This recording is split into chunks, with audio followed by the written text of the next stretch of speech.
Although not as smooth as Sekiro, this game still has like a stealth and backstab mechanic that you can do like assassinations, and they're not always a guaranteed kill, but it's pretty similar. You just have to hold L1 to walk slowly instead of crouching, but you can even do like plunge attacks, which usually do more damage, and you can just do this too a lot as long as there's like a cliff. Even to mini bosses, sometimes you can one-shot them, and doing this also prevents fall damage, so that's also a plus. You can also parry and stand break the enemy for a critical attack, which is pretty cool. I like this new addition. As for the new morale system, it reminds me a bit of Dynasty Warriors, in the same way that as it grows higher, you get stronger, but you can also lose it. Also, it's kind of like a reward, so like the more you progress through the story or through the level, you get more flags, and you also get to improve your morale, and you get to kind of save it at a certain level. And if you get all the flags, you basically have the full morale for the level, and makes going back to earlier parts easier. And then you also have the spirit gauge, which basically red is bad, blue is good. And then it's also affected by the weight of your equipment, and just like previous Nioh games, like higher level equipment is always better. Like you can keep upgrading it throughout the level and just get better armor, better damage, and so on. And then bosses, these mini bosses, like you can actually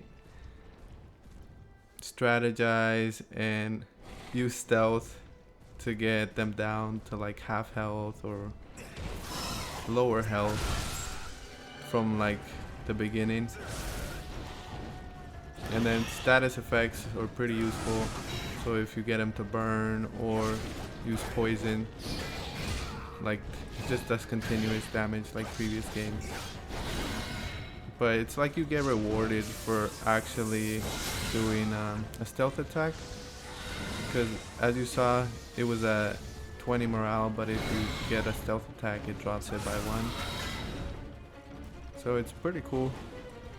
It's definitely different. We'll see how it becomes as the game progresses.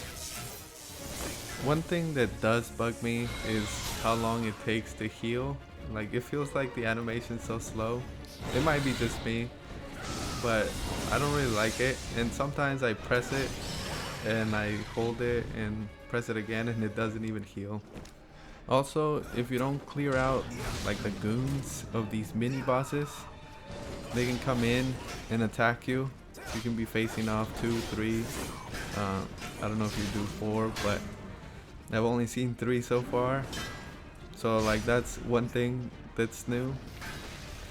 But you can just run away, and it seems like you can run forever and then come back later, beat up the goons, and then the health will be the same on the mini boss as the first time. So you can actually do like a critical attack again and make it even easier this way. So you can do it a few more times if you want to, just run away, go somewhere else, and then come back. As for the main boss, I think he's fair. If you progress through the level, got new equipment, leveled up, he shouldn't be too hard. He'll be challenging for sure. I've died quite a bit of times to it, especially the second phase. But once you kind of figure out a strategy for the first part is kind of easy, especially since you can stun him out of his attacks. Blocking is your friend in this one, especially if you don't know how to deflect yet. But yeah, those are my thoughts on the game, and I enjoyed it so far.